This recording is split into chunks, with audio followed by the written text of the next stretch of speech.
Hello, ESC Bubble. We are continuing our interviews with the artists of the national finals this year. We are moving on to Dansk MGP, which happens on the 5th of March this year, and we are joined by... It's like Once Upon a Time. We're called Var Engang. They are competing in Dansk MGP this year with... in skønne, I think One Fine Day. One Fine Day. That makes sense. Yeah. What kind of support have you guys been receiving? What's the reaction been like in Denmark? Everybody is supportive. The biggest thing is the community around the contestants we've met up with the other 7. It's a great community, and we're really looking forward to having a big party in Herning on the 5th of March. Yeah, it's great that everybody said just how great the camaraderie has been this year. So I'm really looking forward to what that will bring to the show as well. Has this been a long-term project for you, or is this has this been a dream to go to Dansk MGP and potentially to Eurovision for a long time? I did the children's version of it in 2014. Oh wow!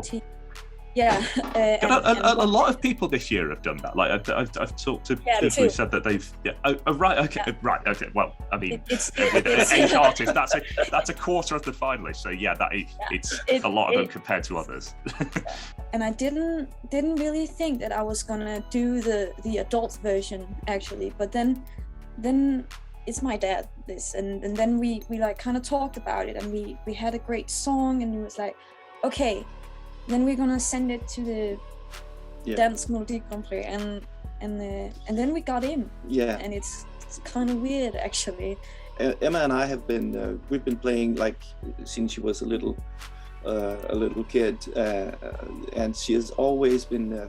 Her voice is the most pure and fine thing that inspires people and like it touches people, and it's just a pleasure to do this with her, because we've been writing songs for 10 forever.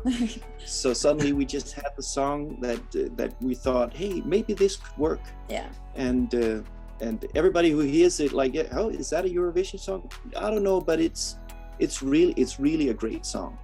Oh, I don't think there's any reason why it can't be. I mean, Eurovision is full of all sorts of different genres, and I'm just trying to think back. I can't think of any father-daughter like sort of family acts. I think I would probably be pulled up on some of my older friends from ESC.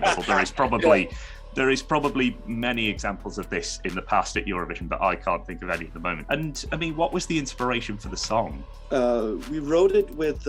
I started to write it with my friend Klaus Renberg.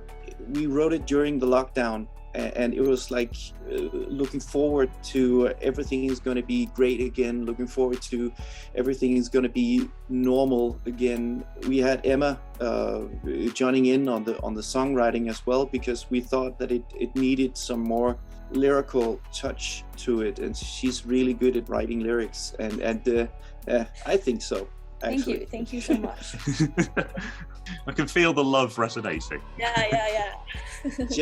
just wait till the cameras turn off. We found out that the lyrics more have a more meaning that goes beyond the whole COVID-19 struggle. You have to live, be in the moment. You have to live where you are right now, because everybody says that one fine day will make things work, or if I just get a car, I can drive to work, but the thing is that we're just here right now, and that's pretty much all that matters. You mentioned that it is actually far more universal than just COVID, because when I listened to it, that didn't even cross my mind. I mean, it makes sense now that you say it, but it's timeless. It's a really timeless song, and I think that's really one of its strengths. Was it important to keep it in Danish? Was that always? Yeah, that was a decision we made quite early on, that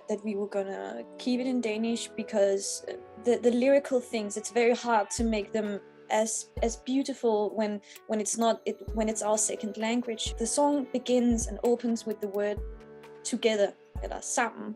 If you sing in English, I experience this sometimes. You kind of distance yourself from the words you're saying. We need people to relate to the lyrics. We need people to take it in all the way in, and you only do that if it's your second language. You don't really, you say, oh, it's a nice song, and then you go on with whatever you do. But what we really like was to touch people, with to have a presence and to have what we call a musical hug, to sit there and be together and maybe look at whoever they are watching the Eurovision with, and just say, oh yeah, this is a great song, and I feel related and so on. And there's kind of heart to it. That's a really nice perspective. We went from the not having sung in Danish since 1997, which nice little tangent. The year I was born in Rigshospitalet in Copenhagen. That being my connection to Denmark, sang in Danish for the first time in, I think it was about however old I am, last year with Var Engang by Feet of Flammer, and now this year, is it like half of the songs are in Danish this year? Four out of the 8, yeah. 4 out of the 8, yeah. What can we expect from you guys on stage? Well, we have I don't know. It's very secret. No, it's not. We've just actually yesterday we received the graphics for the big screen. The seasons go by, starting with the sunrise, and then having like a tree to symbolizing the different seasons, the 4 seasons, yeah. And then in Denmark we're gonna have like trees around, like to make this kind of foresty, because we're called Once Upon a Time or Var Engang. We kind of wanted to make this like kind of fairy tales. We tell a story. Yeah. We tell a fairy tale. Yeah, pretty much. Kinda. Love it. Yeah, there is kind of an almost a very calming sort of, well, I wouldn't say Disney-esque, but it's very sort of. Okay, well, all right, I will. I've been talking about this with other artists, but Dansk MGP is a unique national final in the sense that it has a live orchestra.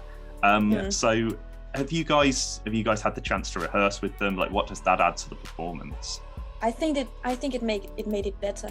If we have this live orchestra, and I play the cello myself, so every time the kind of the strings get on, I'm like, oh yeah. And you can't beat the live strings. No. Yeah, that's totally impossible. Yeah, and to have the rhythm of a real rhythm section, it gives so much more. Yeah, presence to the live the live audience. As a musician myself, I believe that. Well, I mean, I can join the club there. I play the French horn, so Hey! I've been playing with Johnny Logan as his. Oh wow! Band. Yeah, for 10 years now. Oh, let's talk about that. yeah. But it's always he always says that when he won the Eurovision, there were big orchestras, big bands, and everybody had their own conductor, and he names them all and how they did that and how they won. And it's when there's a live band, it makes it more important. It makes it more real, more now I'm on stage. Like it's for me, that is. Yeah, you can kind of see the work that's gone into it, and kind of there's another relationship. I was watching San Remo this year, and they still do that sort of, they introduce the conductor as well, and it's kind of cool. Oh, that's nice. What kinds of memories of Eurovision kind of stick out for you?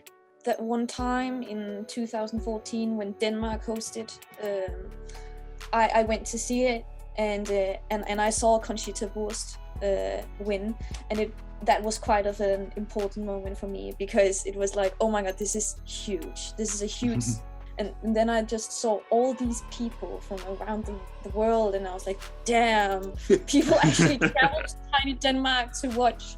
We went and we didn't know we had these tickets, and we didn't really think about the VIP thing on the tickets. We were just okay, we're going this way. with all the other people. With all the other people, but we were supposed to go with the red carpet and go behind. So we had to. I had a friend, Johnny Logan, and some other guys who were in the VIP area, and we did it. Where are you at? Where are you at? and so we had to find them via Google Maps. They sent a ping, and we said, "Oh, we're here." Okay, so we had to go through all different tents, and suddenly we just stepped right into the middle of the red carpet. There were bouncers there, there were bouncers there, and they were saying, okay, what are these guys doing?